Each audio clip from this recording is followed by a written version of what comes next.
The Persian Empire had already launched its invasion of the Greek territory. Without finding much resistance, they kept subduing the Greek city-states along the way. But the route towards the domination of Greece would not be as easy as the Persians had forecasted. Many Greek cities came together to halt the Persian horde's advance. Over land, the Spartans tried to contain them in the gorge of Thermopylae. At sea, the Athenian fleet and its allies would play a decisive role.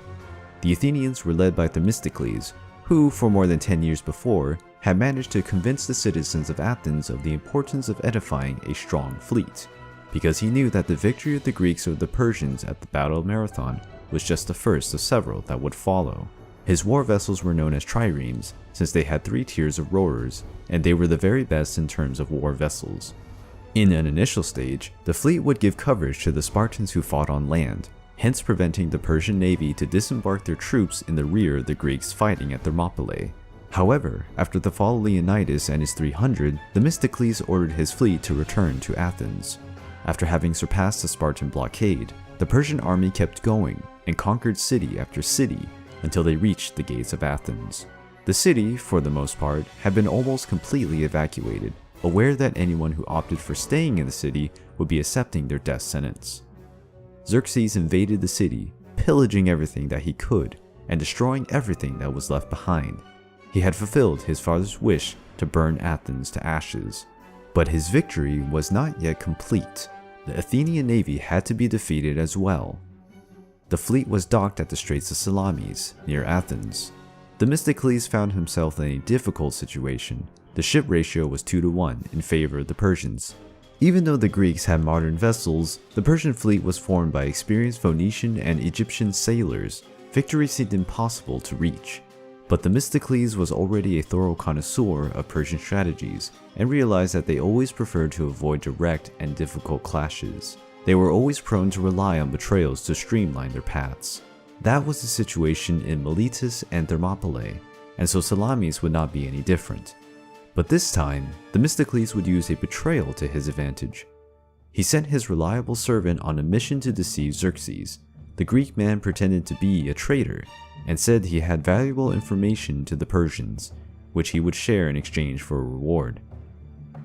The Persians were curious to know what the traitor had to say. He disclosed the place where the Greek fleet was hidden, saying that the troops were disorganized and on the brink of defection.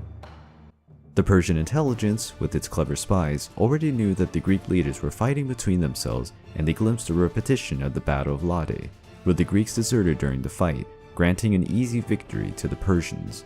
Xerxes decided to send his great fleet for an attack against Greece and end the Greek navy once and for all. The Persian navy had bitten the bait of Themistocles and headed towards the Straits of Salamis. When entering the straits, the Persian vessels were astounded. What should have been a jumbled enemy was actually an opponent established in battle formation and motivated to stand up for their land. Akin to the Battle of Thermopylae, the Straits of Salamis neutralized the numerical advantage of the Persian vessels, as there was not much space to maneuver.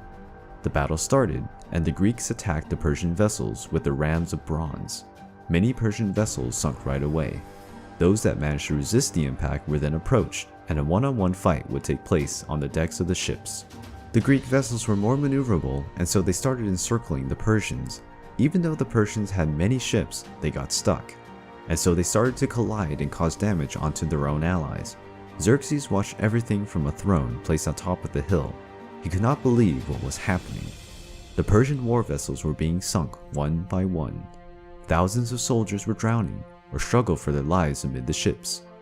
The Persian men who could swim up to the beach were as unlikely as those who drowned, because, on the shores, Greek hoplites were ready to kill those who made it to the beach. The Persian defeat became evident after they lost 1/3 of their fleet, and so the admiral ordered a retreat. The Greek victory was decisive. Now Themistocles and his ships ruled the seas of Greece. Winter was coming. War would have to wait. Xerxes decided that the ruined city of Athens was no place for the king of the world, and so he decided to return to Asia. Nonetheless, a considerable part of his gigantic army stayed under the command of General Mardonius, having the mission to dominate the rest of Greece.